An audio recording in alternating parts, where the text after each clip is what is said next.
What is up, Thrive fam? CJ Finley here again with another episode of the Thrive on Life podcast.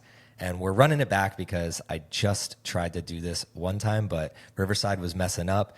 But I'd love to bring back on, after 5 minutes of trying to figure this out, Mrs. Monica Lim. She is a Notion consultant for creators and entrepreneurs, and we have a ton in common that I figured out through reading and watching and listening to her content. She has YouTube channel, podcast. She has a Substack blog called Let's Get Practical. And that's what we're going to kick it right into today. I wanted to ask you, why is it called Let's Get Practical? Like, what's the meaning behind that?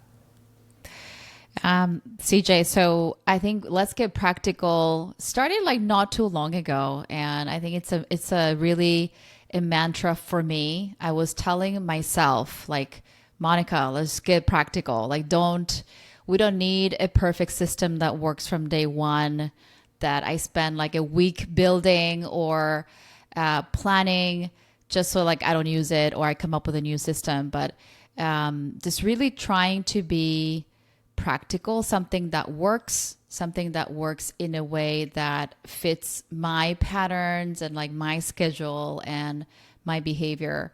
And I think I started first with a podcast. I was like, let's get practical. And I've always wanted to start a podcast. I love audio podcasts for a long time. And I was always trying to figure out like, what should it be about? Like, where should I post this? And I think 10 years passed by. And one day, finally, I told myself, I'm just going to get practical. I was waiting in the car and I just recorded my first episode. I think I put together a very quick like cover for my podcast using a Canva template. And within a day, I think I had I was like, bam, like looking up, I don't know, transistor, like YouTube tutorials. And within a day, I think I had the first episode up. And that's what I like want to really practice, like just trying to do something that works, right? And the more I do this, I realize that practical looks and feels different for everybody. And I think I want to really explore what is practical for different people and just like learn from that and see what parts I can leave out that does not work for me and then what parts works for me. And I think all my life I was trying to just like model and copy things that looked perfect in other people's lives and trying to kind of like force that on myself or in my life, and just finally realizing that, like I work in a unique way. And I want to do things that work for me and maybe inspire other people, not to like copy my way, but just to like explore their own way. And I want to, through my podcast, just like invite people and show all these different shapes and forms of what practical may look like. And I've been really embracing this whole idea of doing things that fit us. And there's, like being practical might like sound like something quick, something like, affordable, cheap, quick. And it's sometimes not like that. It might take more time. It's just like something that works for us. And for me, like even my Notion pages, I want them to be beautiful because if they're ugly, I'm not going to use them. So it's just like, those things that I try to do like through my consulting or through my whatever I do, I just try to do things that work for me. I love that. And when you mention practical and how it's different for people, what it makes me think of is that like practical to somebody is unpractical to somebody else. So what are some things that you do in everyday life that you think are practical, but somebody else might think is not practical? I just thought like one very specific example of just two things that came to mind. Like one, just like a house chore. So I love doing the dishes, but I hate doing the laundry. And it just like, it's so upsetting how like, it's like so hard for me to do the laundry. And I think it's because it has so many parts. You have to put the laundry in and then you have to switch it to the dryer. And then after it's done with the dryer, I need to remember to fold the clothes. So like literally sometimes the clothes will be sitting in the dryer for like 4 days and I'll just forget about it. And the system that I have now is it's okay if I forget about it, but I just don't want it to be wrinkled, right? Like by the time I discover them in the dryer, like, you know, dead, I'm like, oh, you know, this clothes are like, I may have to rewash them all over again. So I really believe in this idea of mise en place, which is like all the chefs, you know, like have this way of setting up their kitchen, is putting things in place. So for me, like right now, what's been working is after I'm done with the laundry, it's like immediately after I hear the little music, okay, laundry's done, I will just like I don't even have to fold it, but I'll take out the stuff and like lay it on top of the dryer. And that is like really like the first step for me to just to make it the activity that I hate so much a little bit more automatic and easier. And then after that's done, I will, you know, one day just put it all together. But at least it will not be wrinkled, and it'll just make it a little bit easier. So for this idea of having an on ramp is very important for my projects. Where even if I have to like write anything or plan anything, it's really hard to get a project from 0 to 10%, and then from 10 to 90, like, you know, it's like I'm really in the zone, hyper focus. I can do that in one sitting, but getting it from 0 to 10 is really hard. So for projects, one thing that I decided to do, and it's been really working really well, is I will delegate that part. Like, you know, like, and I've been really good at finding, at really just asking for help. So I work with team of like virtual assistants or just people who I know can do what I need to do better, and they will just get it started. And getting started, it's maybe like opening a PowerPoint, labeling the PowerPoint, you know, for the project, creating like slides 1, 2, 3, and even that will be a lot easier for me to get started. So yeah, two things that I'm doing, like really finding somebody to get it from 0 to 10. And then this idea of mise en place, like how can I make it just a little bit easier for me to want to do this task that I'm procrastinating? Those are great tips. And the laundry hits home more than I can even describe. Mine never makes it to folded. Always just. No, it's like, oh, why? And like, I love doing the dishes, and I think they're like so comparable. You know, like you're like kind of like washing and drying dishes, but why don't like it's like the same thing, but not. It's not the same. So like I'm trying to figure out. For what I don't like to use people like us, but like people that you're on the go, you have a lot going on, you're working on different projects. When you have to put clothes into the wash, and then the whole like remembering that I think for me, it's like, it's an hour. So by an hour I could be off doing 17 other things, and exactly then have to come back. Like the task switching of that is what crushes me. But really the end of the chain where it's like, okay, I did the task switching of the laundry of the washer to the dryer, and then you're telling me that all these clothes now have to get put on an individual hanger or like folded. Right. Not a chance. So it usually just ends up sitting in a clothes basket somewhere, unless my lovely wife will put them away sometimes. But I love the practicality of that, because it might seem insignificant, but Right. What I've realized over the years is like, for me, that last part of it doesn't have to look perfect. Like for me, like I don't need them. I don't need most of my clothes, because I'm training or on podcasts like this. I wear relatively the same thing all the time, and they don't really need to be hung up or folded. Like my nice clothes do, but leaving them in a basket and just taking from them and then having another basket for dirty, like that practically works for me, but is very unpractical for other people. Like my brother is like OCD about his stuff, and then I'm not.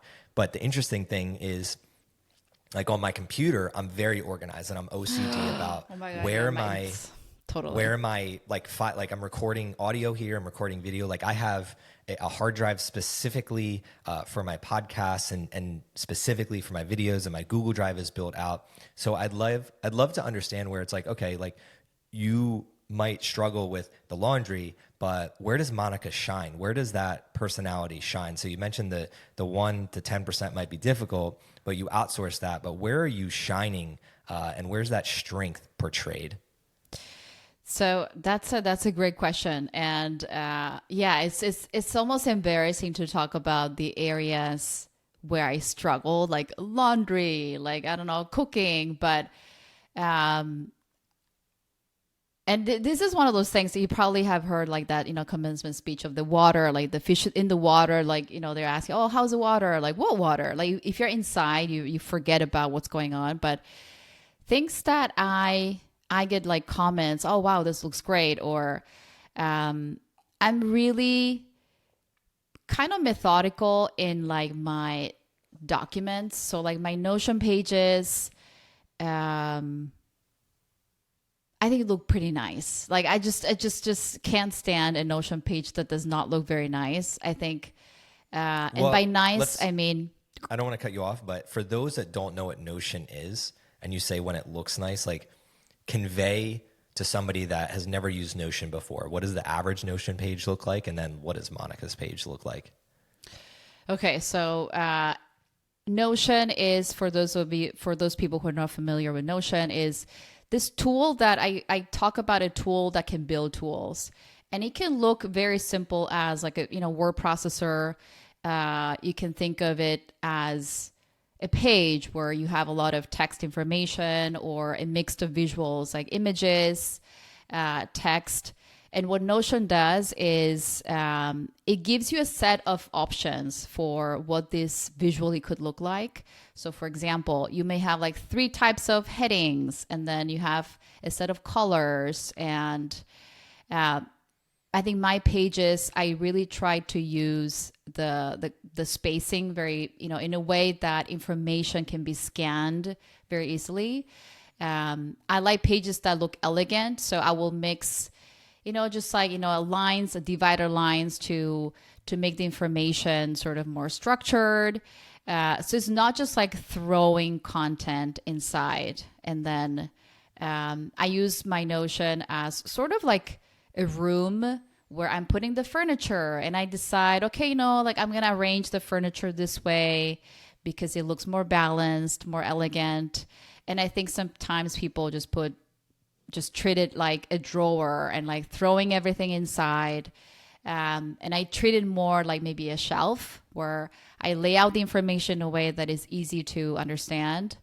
And I think this comes from like, my background is in civil engineering and I worked in construction.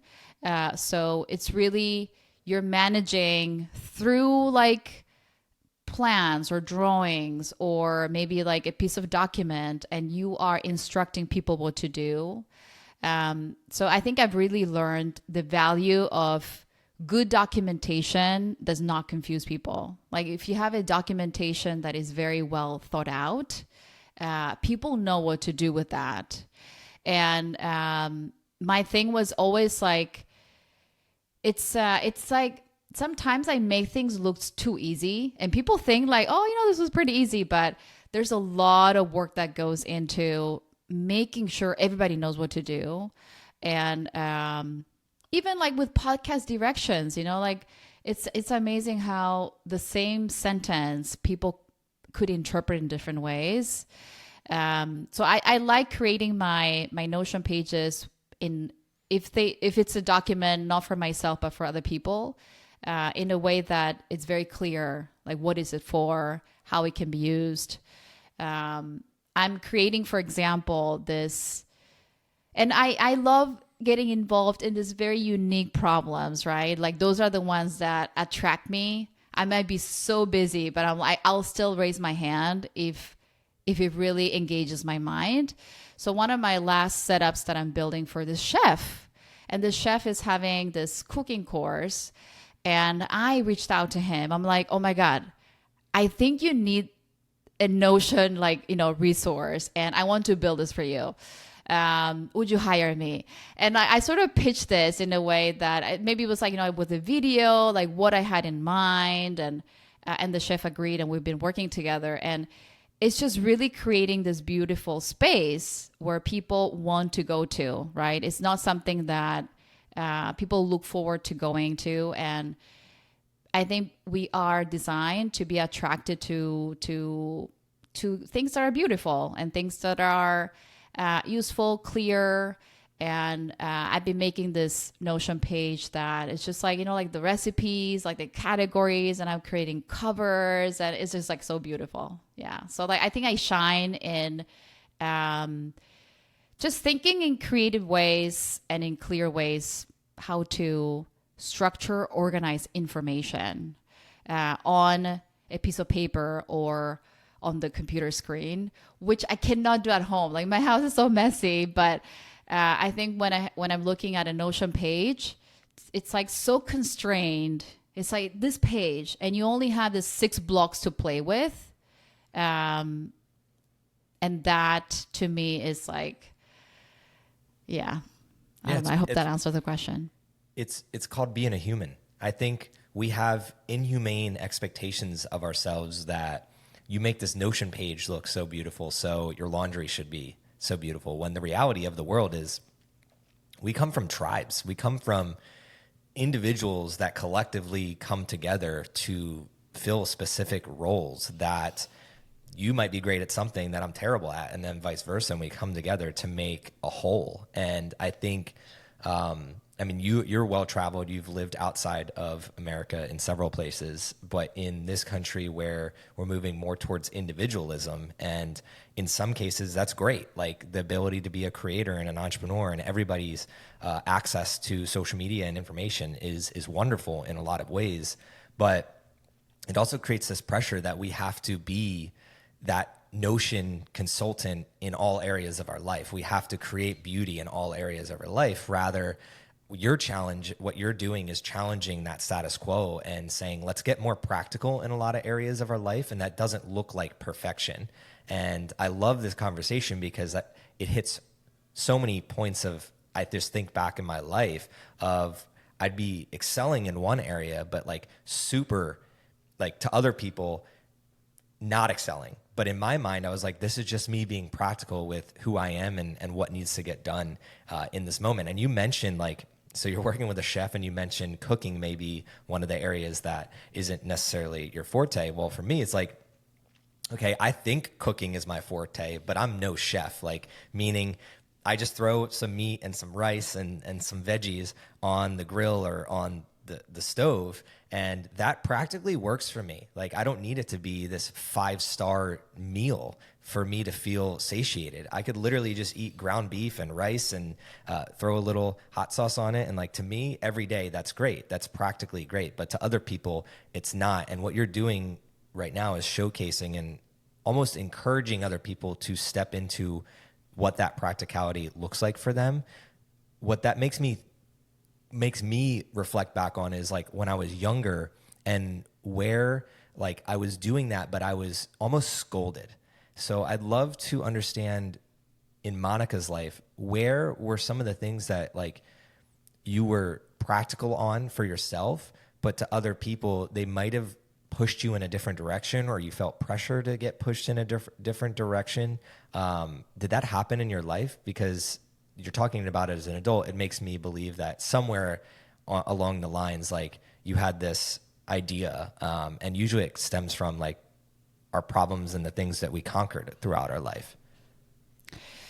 No, that's a good question. The problem, I think, is I have a terrible memory. It's like my memory is so bad. I don't know my childhood, what happened.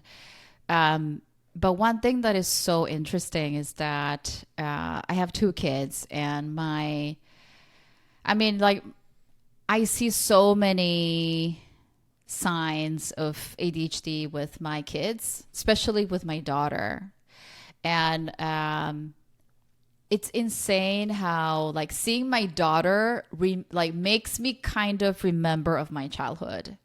So one thing that I still do. I love stationery. I love stickers and erasers of different shapes, and I will have like the same mechanical pencil in 5 colors. Like it's just like that sort of thing where, and then the idea of, oh my God, I need to get this. And I think growing up, I didn't get that sort of like, like I wanted to buy this thing, but then like my parents would not buy for me. And I probably like really wrestled and obsessed about that thing. Because it happens that when you get something in your head, for people like who are like neurodivergent, or that's all we think about. And it's not the thing that like it's not a matter of whether you deserve or it's a good thing for you to have that thing. But we just like, once the seed is implanted or dropped in our minds, we just cannot erase it until we have it.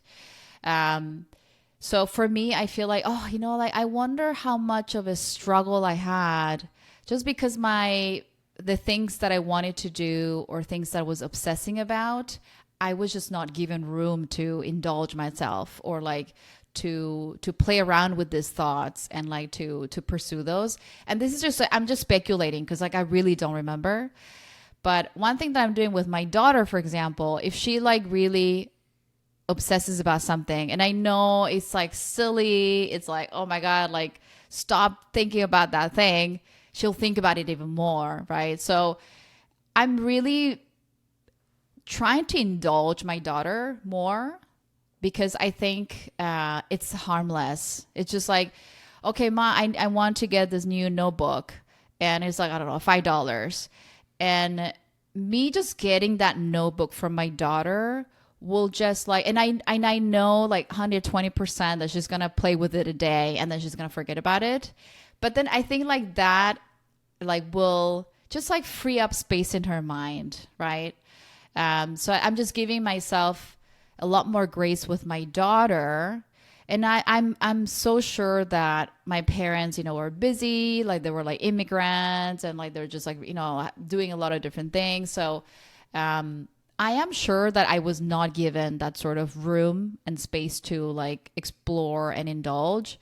So like my daughter like does a lot of crafts and different things. And I remember I was so into crafts, but like at some point that stopped. And I'm sure it was because like I was not given the time or I was not given. And with my daughter, I just want to, okay, well, you don't need to read that book. You can just spend more time, I don't know, like building this craft out of paper, just using your imagination. So I see myself like, I am this creative person. Probably I was not given that much room for that. And now that as an adult, I'm trying to give my daughter more room, but I also like, I am giving myself more room. So even this like Notion, course resource build that I'm doing, it's really not related to any of my field, any of my work, but I just wanted to do it. And I just kept thinking and thinking about this thing until I just, like created this proposal for this chef that it was a total stranger to me. And I'm like, okay, no, this is me. And like, I love your work. I want to create this for you because I know like you need this. And it's my way of crafting. So yeah, going back to that question, I don't remember, but I'm pretty sure I was not given the room to explore and to be creative. And I went into engineering. I studied engineering. And I'm like, I'm not practicing my engineering anymore, but it's Sure, you are on your Notion. I know that's so true too. Like nothing goes to waste. And I can talk a lot about how engineering shows up in like, I've done random things. Like the most random thing I've done, or I still do, is like fashion show production. And it's like, it's so fun. It's like where like, I sort of shine How did you also. get involved in that? So, I mean, long story short, college was really good. Like I got really good grades, like scholarships, but then like my career had a lot of bumps. I just got bored so fast, and I would just like leave my job, get a new job, get bored again. And after like about like 10 years ago, I started like coaching English, and it was out of, I want to make some money. It was like a pretty like in high demand type of, freelance gig in Korea. So I started doing that, and I just had so much fun with it because like I kept coming up with new lessons and new material, meeting new people. Like there was always a sense of new. I could regulate that, of course. Some people would go to like a regular school and like they're just recycling all their like lessons. But in my case, I would always come up with new things, and I chose the right environment for that. And I worked for this modeling agency, and I was, like just coaching their staff because they're doing more global projects. And then they asked me, we have Fashion Week. Would you like to come in and like help out? And I think my thing is I always go to help out, and I take over. Like I go help out, and I mean, I don't, it probably happens to you too, but I just cannot unsee things where I can make better. Like it's just like, You get oh, obsessed. yeah, oh, that could be better. Like that could be better. This could be better. And then I just like want to make things better because I see things, I can totally simulate it in my head. Okay, if we do this, it would be so much better, right? And like workflows. And this is like my engineering mind, like my ADHD, all of that coming together.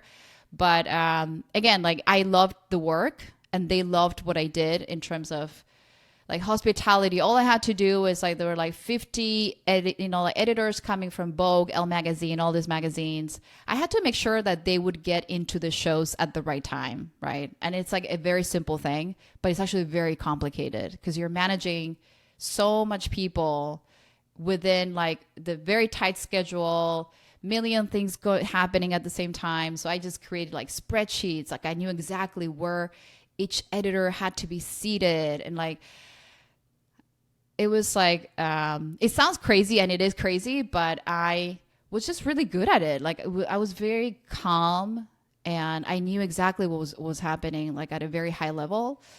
And then from there, I just started getting invited to work on different fashion shows, and I just became more and more and more involved.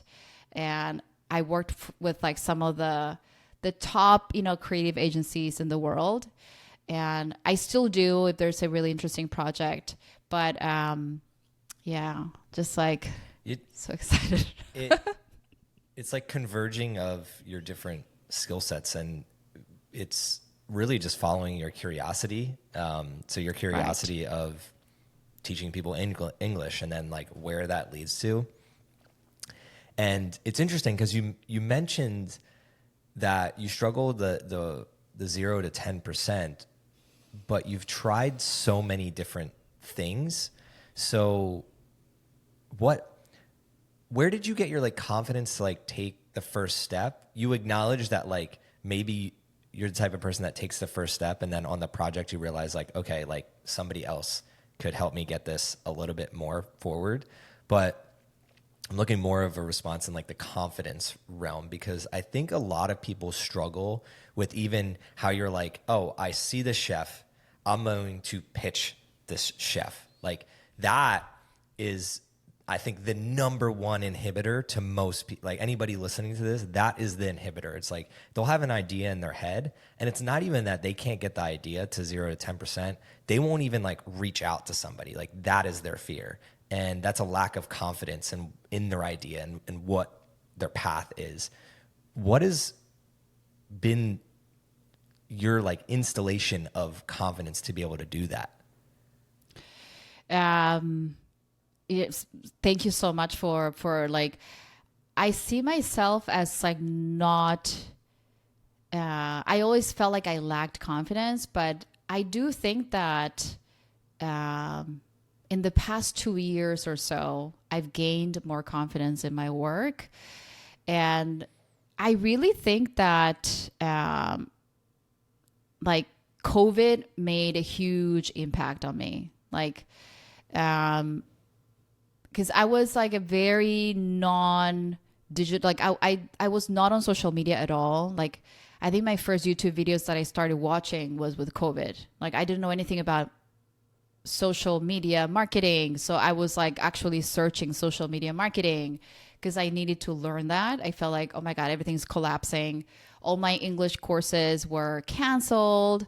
All these events were canceled. Everything was getting canceled left and right.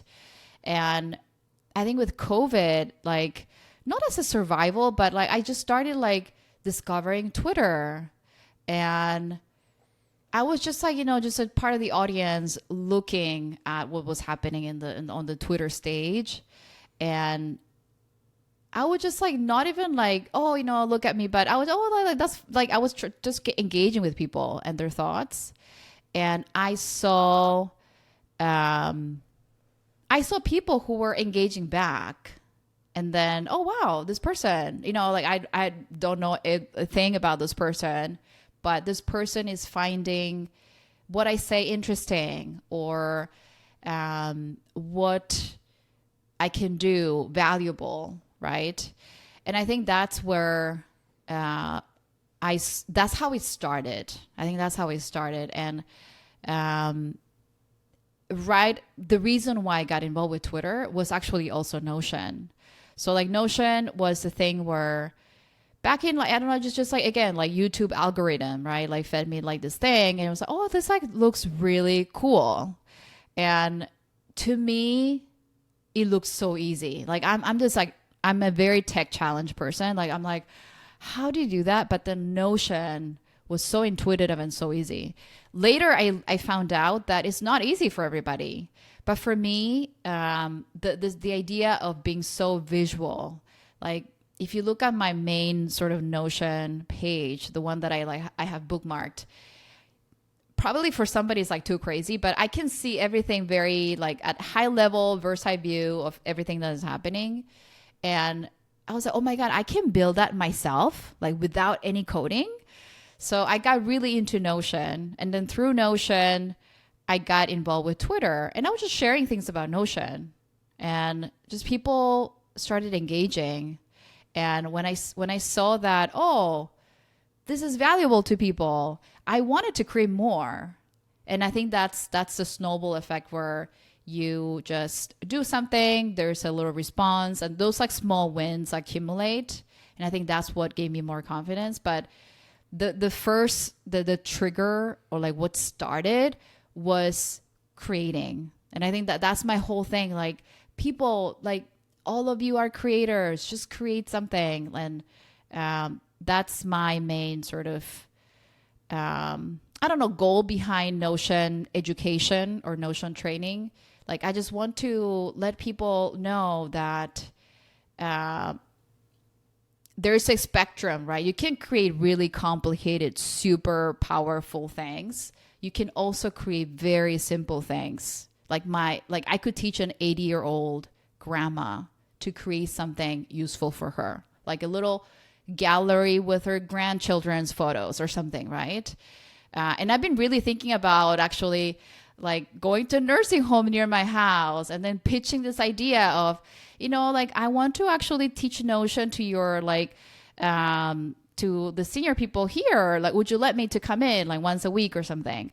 And if I have time, I might do that. But the whole creation is so powerful. But I think people, before they gain confidence to like pitch to other people, I think there's this like lack of like, I don't know, there's a lot of self-doubt about creation. Like, they don't know what to create. Like, like there's nothing I could make. So not only at a skill level, but it's also like, what can I make? Like this imagination that I feel lacking in people. So one thing that I've been doing, or like that I started to do, I was in Mexico a couple weeks ago. And again, like I just told some people in Mexico, I was looking at plane tickets, and it's like, oh my God, $200 round trip to Mexico. Like I'm going. And it was an idea of, okay, how can I want to go to Mexico. How can I make this trip valuable? And how can I justify this trip? And my thing was like Notion. So like, I just got together a few people that I knew were active on the Notion community. And I was telling them, I'm like 2 hours away. I can buy this plane ticket tomorrow. Would you help me host this meetup, and I will present. And then like my whole presentation was create with Notion. And I was like, I just brought up like Steve Jobs, like there's a new book, Create Something Beautiful. And it's a free book, right? It's like, it's online. So that was the main inspiration. And I was telling them like, I just started a podcast, like all my podcast stuff is on Notion. And I was showing them like, and I was just even showing them how there were so many holes. Like, I was just creating it. So my Notion podcast sort of like workspace was very kind of like half empty. I was still tinkering, like, does this work? This doesn't work. So I was telling them like something half made. And I was telling them, like even this is useful. And I was just giving them, and I had them like sort of commit to, let's all commit today to create something. And everybody was like writing their project. And like last night I did like a follow-up meeting to that. And there was this guy who was like writing a novel on a Notion, like a graphic novel, like, and it's like super cool. So imagine that person creating something. So he made the first step of creating something. The next step is to like share it. It's not even like reaching out to somebody, but just putting it out in the world. And I guarantee you, like at least one person is going to feel, oh, that's cool. And just like a stranger telling you that your work is cool, I think is very powerful. But I think that it's like, it's hard to just be told that, like you need to be shown and feel. So like all I can do is like, I can really just help people create. And that's what I'm trying to do. Like, I just want you to create, because like, I promise you just create and put it out, and somebody's gonna like engage with your work, and you're gonna like feel this amazing experience. So like the whole creation gets attention. And then like that attention, like, oh, wow, somebody liked this. I think that gives confidence or more. Yeah, sorry, that was like long. No, that was, don't apologize. That was awesome. What it makes me think of is environment. The word that came up was the environment, because you mentioned COVID and how it made you kind of reflect internally. And then you were like, okay, like my environment externally is changing. Like I can't go teach English class anymore. So I have this gap and I have this space of time where I want to continue to be curious. And where was that? That was online. And it reminds me of people that live in the corporate world. Like your environment might not be the most creative. So it's going to stifle your creative like energy and outlet, because you might want to be creative and go down the path of following your curiosities, but everyone around you, it's like, oh, if I work this job and then I show them my creation, to them it's like, what are you trying to do? Why are you doing this? And that stifles people's creation and ability to have that confidence. And what you mentioned, where you started going online and looking for the communities and the environments, that is the beauty of living in 2023. So I just took a trip home to the East Coast. I grew up on the East Coast of the United States for 24 years until I moved to Nashville, Tennessee. And one of the biggest differences I noticed between Austin and like going back there is like everyone in Austin, this is a growing city, entrepreneurial, tech-driven, social media-driven. Everyone is following some type of creativity and curiosity, and you're encouraged to do that. So when I moved here, I felt it. I said an idea, someone was like you, Monica, like, how do I help you with that? Like, let's help each other grow. You go back to the East Coast and it's more of a standard traditional way of living, and people are stifled in their curiosity and creativity. And I think it stems from like, we grow up and then we have these responsibilities and we lose who we are as children to just like create to create. And when I listened to your story, it was like you were creating at first like English lessons and serving people, but then you started realizing like, oh, this ability to create is endless as soon as you got onto that digital world. Like, I'm going to create something, I'm going to put it out there, I'm going to get the validation. Most people, if you're listening to this and you're in that corporate environment, the number one step I would say is change your environment digitally, because you might not be able to up and leave your physical space right now. Like there are limitations to that. Like you got bills, you got rent, you got things that you need to take care of. You can do it in a 6 month to a year, but like digitally right now, you can go online and you can connect with someone like Monica. And I guarantee you, she's not going to say that's a stupid idea. If anything, she's going to help you make the idea better. And that's where I'd love to transition this conversation more into, okay, you're working on Notion today, but like what else is Monica working on behind the scenes, and what else are you curious about and you creating in this world? It's like so many things, CJ. Like, yeah, I think that's my problem. I need to create less. Like, I need to like really stop diverging and like converge and focus. But it's really hard. So like one compromise I've made is so I quit my full-time job, and that was like a big compromise I did. Like, okay, so I want to, like I'm not so inspired with this full-time job. I When did you want quit? to, sorry, When did you quit? I quit at the end of last month. Congratulations. I knew that, but I wanted to. Yeah, I quit last month, and you it's to tell just the like, it's interesting because people tell me congratulations, and I'm like, 10 years ago, people would not have said that. They would have said like, oh wow, do you need help? Like, can I help you get another job? Like that would have been like the next sort of like follow up. But if I tell people, like I'm gonna quit, it's like, oh wow, they get so excited. It's like, Well, what am I gonna do? I think it goes back to your Substack. Let's get practical. I think for some people, quitting is not practical. Like there are some Yeah. people in my life that I would be like, please do not ever quit your job. Like you operate and you have this operating system that I don't have, and I have an operating system that you don't have. But if I stayed in a job, I would die. I literally it would suck the life out of me. So practically, is it practical for me to do that? No. So it's just like, that's where I think people are becoming more in tune with that, like what's practical for Monica and CJ is two different things. And that's where, like with jobs, I don't think it's practical for someone like you with your creative energy to be stifled at one job. Like you need to be helping multiple things.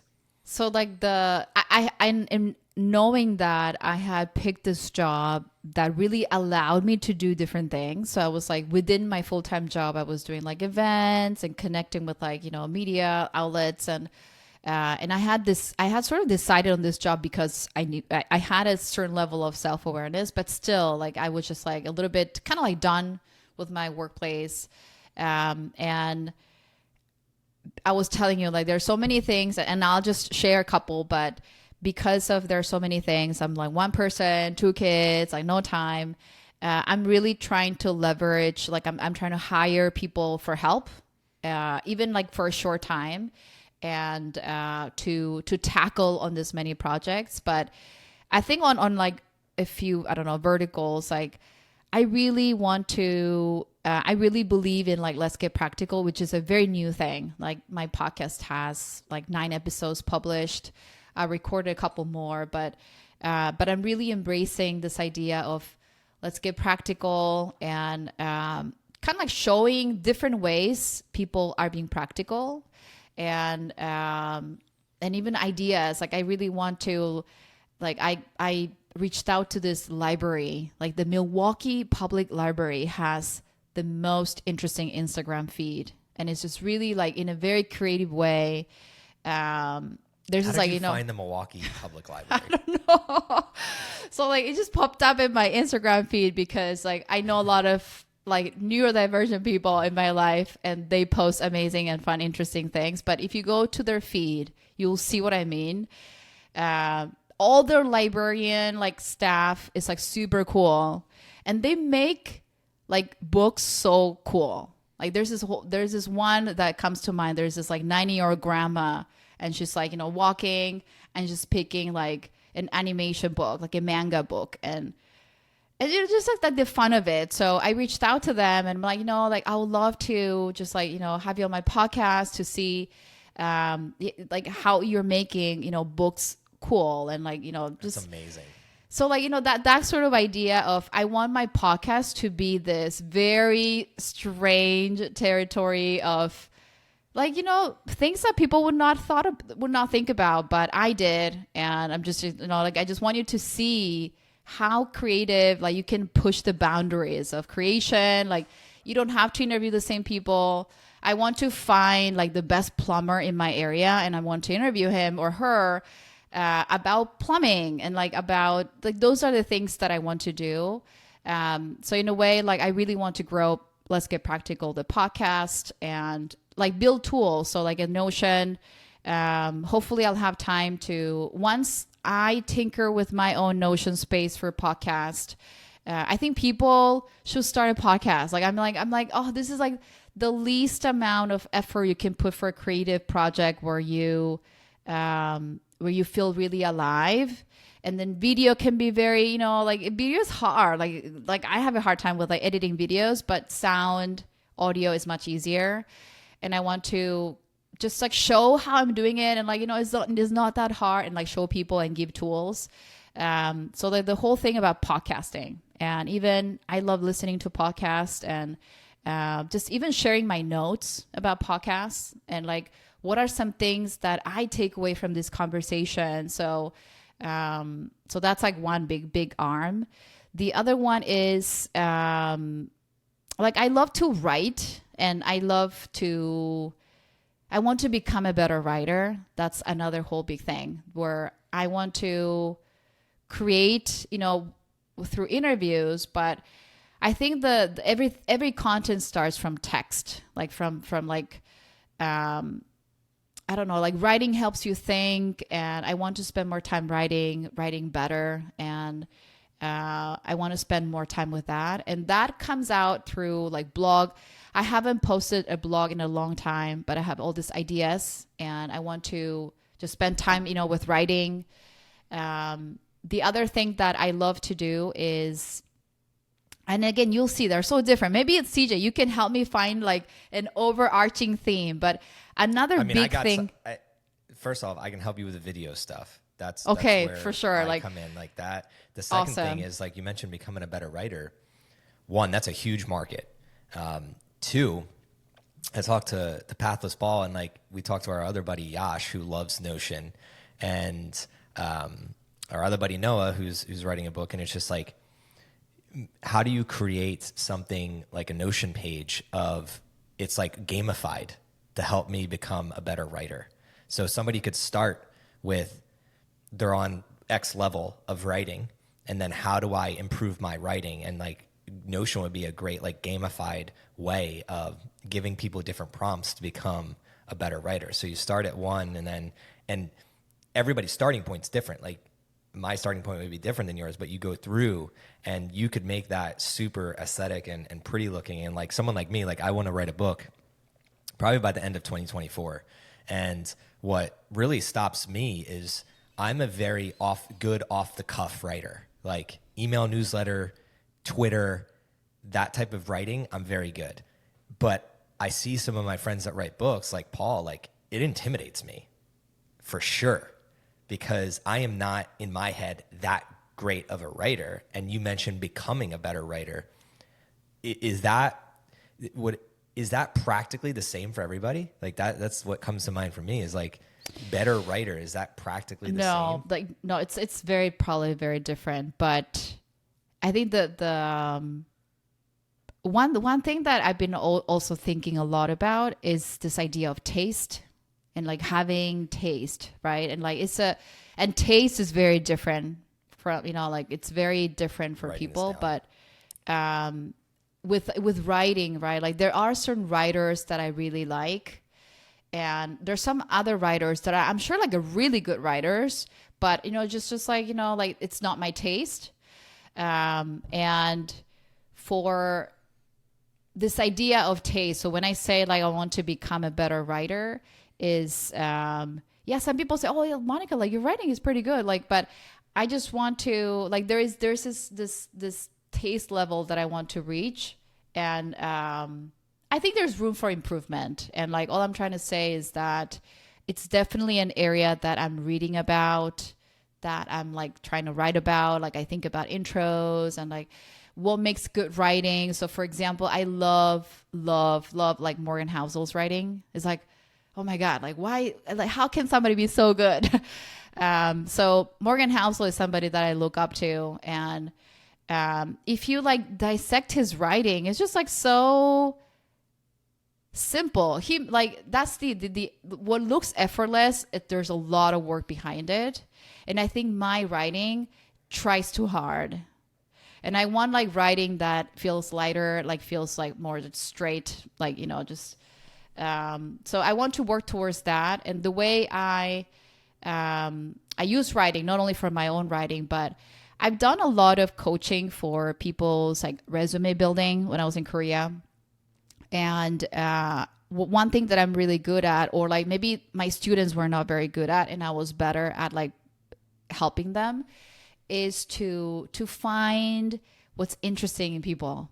Like it's really interesting how somebody will tell me like, I will, okay, dump here all that you did in your life, you know, and then they will talk about different things. And I'm really good at like cobbling things like this, like really kind of weird things. And I see different connections between the different, I don't know, experiences somebody may have had. And I help them craft the story. Like, oh, you know, like, I think this is really interesting about you, and it could be applied for this position that you're applying for. And I've had like, you know, I've helped people get promoted as a partner, or like this person like get really high positions. And I want to do that also for like college applications or like, you know, graduate school applications. And it's like, it's very like kind of like different, but that's another area that, you know, when you talked about like, I like having 7 jobs, it's like job number 5. Like, it's like my like college application, and I'm going to work. I'm applying for this job. I don't know if I'll get it, but like, we'll see. I'm in the 3rd round of interviews to be this like consultant for college applications. But I think it's like, I helped this one person get into college or like graduate school, and it was the most amazing experience. Like, wow, you know, like this person like goes to a school that he wants to go to, and then you have this whole I mean, like some people say school is overrated and all that, but I do still think that, I don't know, I mean, I am a pro university, and like I think you can get great education at university, and like the whole environment, all of that is the same. It's one package. Goes back to practicality. Yeah, like, true. Practical for some, not for all. You mentioned plumbers, right? Right. Like practically going to college just doesn't make sense if you want to be the best plumber in the world. Right. Yeah. So for engineers, I've helped engineering students, and I want to do more of that. And then the other thing is like, I'm terrible at community. Like I would never get involved in community building. Like I don't think I would be able to do it well. I love being part of communities, but I cannot like start a community. But my way of like, I really want to help people, you know, like be creative, like create. And I'm trying to think of what's the best way for me to share material in a way that is accessible, useful, and still give them accountability. So I'm going to do this like once a month hot seat type of thing. And I'm testing it with the Spanish market, like the Mexico Notion sort of started like their like localized Spanish language very recently. And I have this YouTube channel with one Notion video like in Spanish. And it's like really popular. I was like, wow, I totally forgot about this channel existed. But then it has like, I don't know, like 1,000 subscribers. Like my one video has over 30,000 views and like 100 comments. I was like, oh, where's the next video? So I'm going to, I'm not ready to go full English yet, but I'm like kind of like my minimum viable way of helping is doing this like once a month. And I tested it yesterday and I felt very good. Like no prep required, just show up, and then somebody gets picked to share their workspace, and then I just go in and give suggestions, and I'm really good at reacting, which is like also common for like from like neurodivergent people. Like it's hard for me to go from 0 to 10, but the reason why I can start all of these projects is that there's a starting point that does not maybe look as good as I want it to be, and that's my starting point. And it's always easy for me to make something that already exists better. Like, cause we're like, I react very well to information. And that's what I tell people when they're like helping me out to get from 0 to 10, just do something. That's all I need. Like it can be terrible. I'm going to like change everything, but I just need something to start, like that I can like sort of bait my brain to react. And sorry, it's like the beauty of that is you can start 10 things at one time. Because if you're asking 10 people to get from 0 to 1%, you just did 0 to 1 10 times versus only one person. Like how many things can you do 0 to 1? Like just one at a time. So I love that, and it applies in a lot of different areas of my life. But you mentioned something about like finding what's interesting, and I'd love to. We're getting close to wrapping up, but the question I wanted to ask is, what is interesting about you that most people don't know? And I'll start with me. I'm a very positive and optimistic person, but I like to listen to depressing music. Depressing lyrics. It's just like lyrics that really have depth and meaning, which are typically like not talking about the happiest of things, but it like fires me up. But on the outside, I'm very like, and on the inside, very optimistic, positive, energetic. But when it comes to music, it's like more in-depth, kind of depressive type of music. But for you, what is that interesting thing that like most people might not know?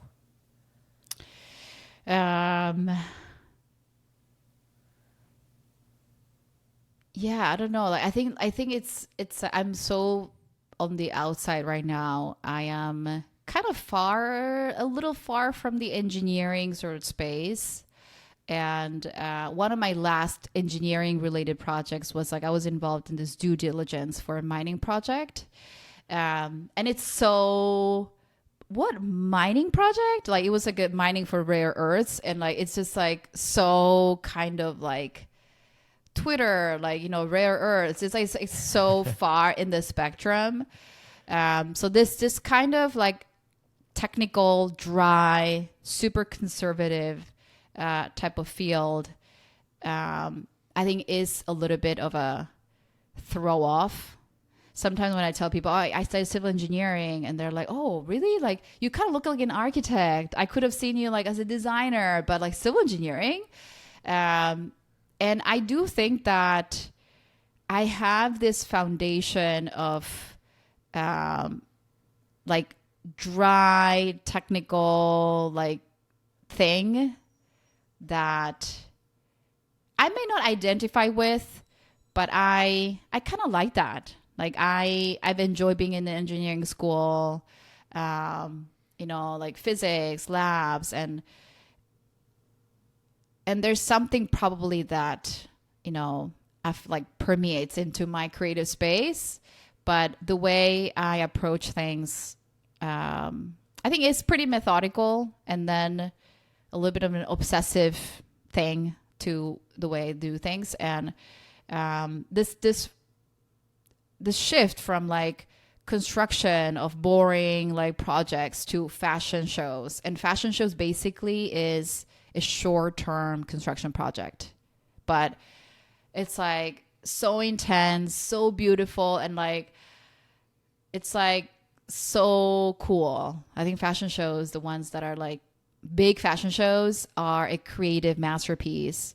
And I love that. Like, I think people get surprised. Oh, like fashion show production? Like, what is that? And I love being part of this hidden secret world.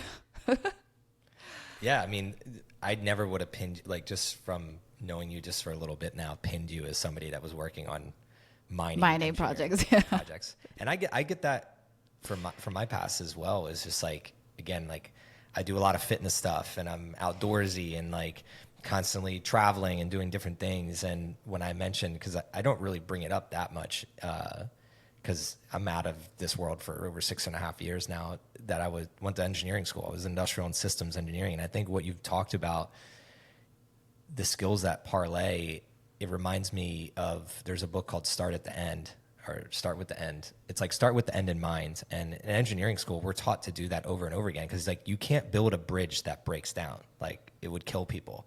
So you're always thinking like, how is, like right from the time we start this project, how is it going to have an impact on the end of the project? And when you're mentioning fashion shows, it's like you're starting this little project, but the end in mind is like this beautiful masterpiece. Right. And that's overwhelming to a lot of people. But if you go through engineering school, they kind of teach you how to visualize and conceptualize that big thing and then break it down into small pieces. So even though during the school, I didn't have the best experience, like when I was in school for a lot of it, when I got out, I started really realizing what my dad was telling me, which was like, just get the degree, because this is going to apply to everything in your life. And especially in entrepreneurship, where you need to see that end piece. And I'm now realizing how much kind of like that 0 to 1, like, and 1 to 10,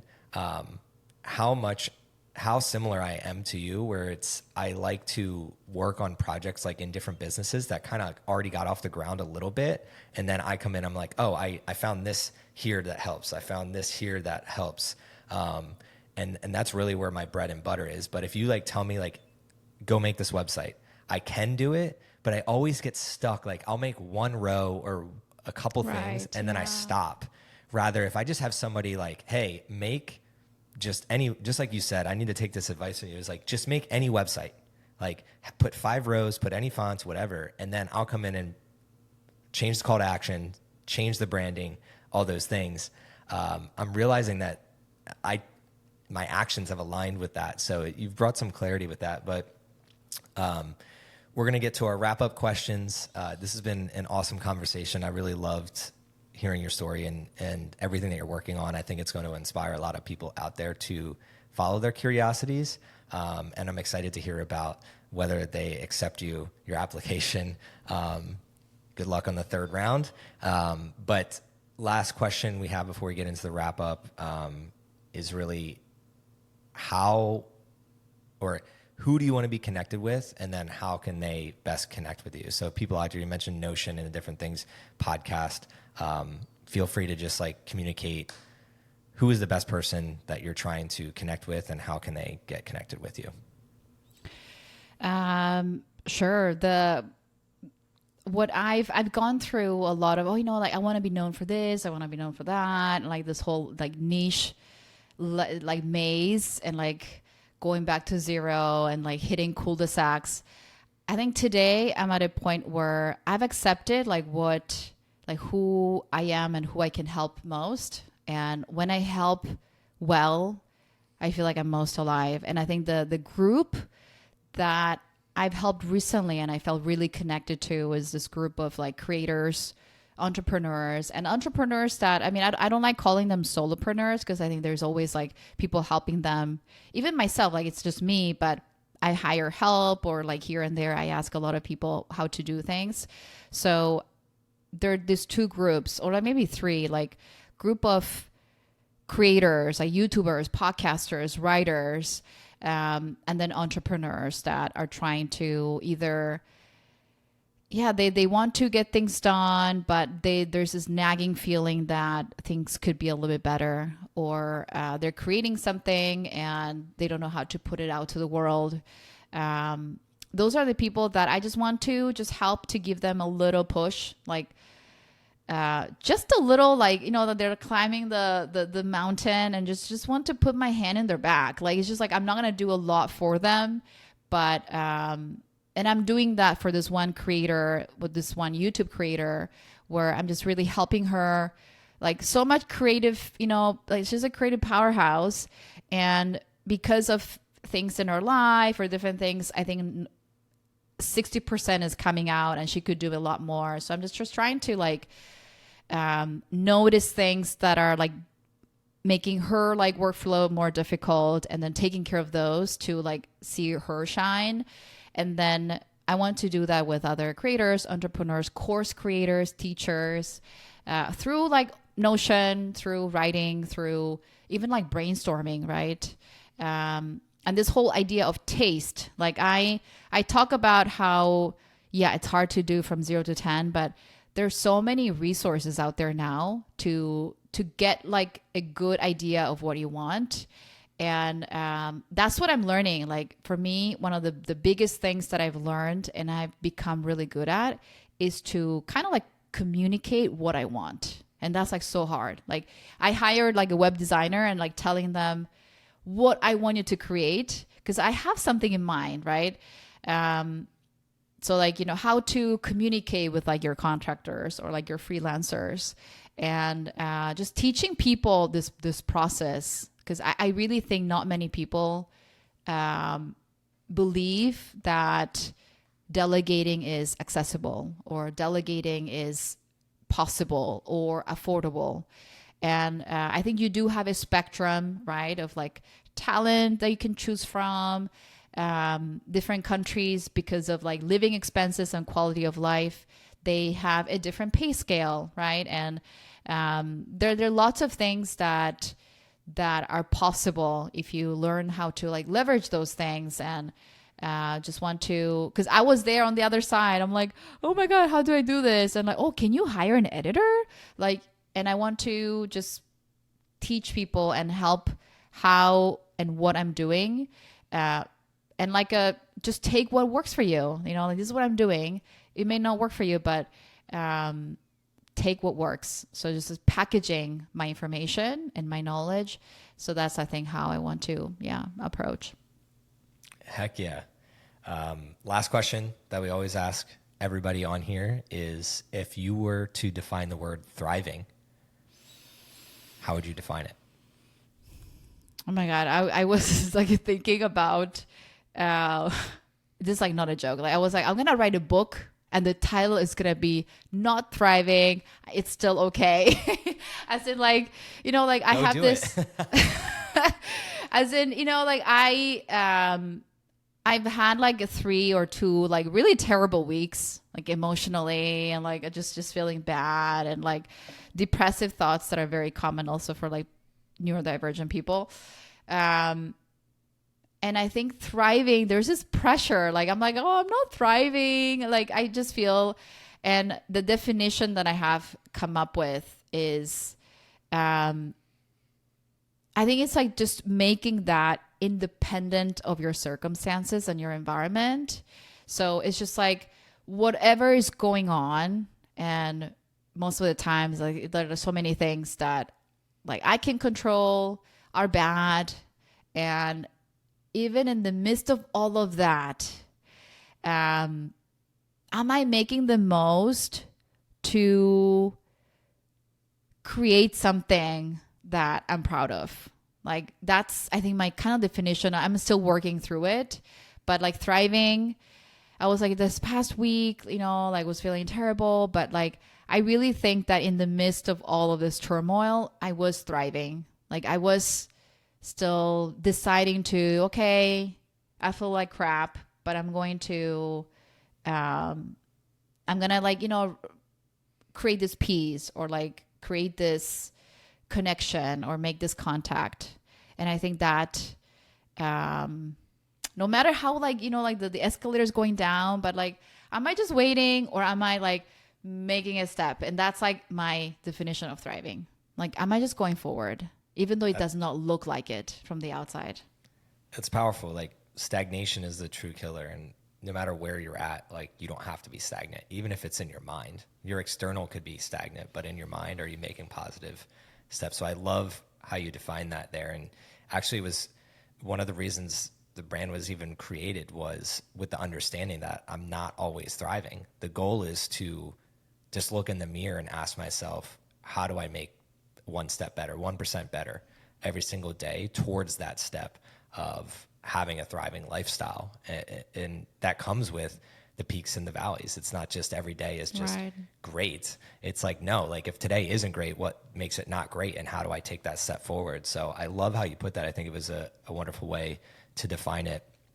At the end of every episode, I go over what my biggest takeaways were. And today there was 2 of them. I I really love your branding of like, let's get practical, thinking about it more and understanding that, again, the practicality to some is not the practicality to other people. I think it's very powerful if people really listen to that and hone in what is practical to themselves and doubling down. And then the second is creating and delegating. I think, like you said, a lot of people out there don't even know how to delegate or how easily it is to delegate and the resources beyond that. So if you listen to this podcast episode today and you'd love to learn that, please reach out to Monica or myself in that realm of like how to use Fiverr, Upwork, these different things to get 10 things at least to, like she mentioned, 10%. And then you can move the needle forward much more efficiently and effectively if you are using those resources.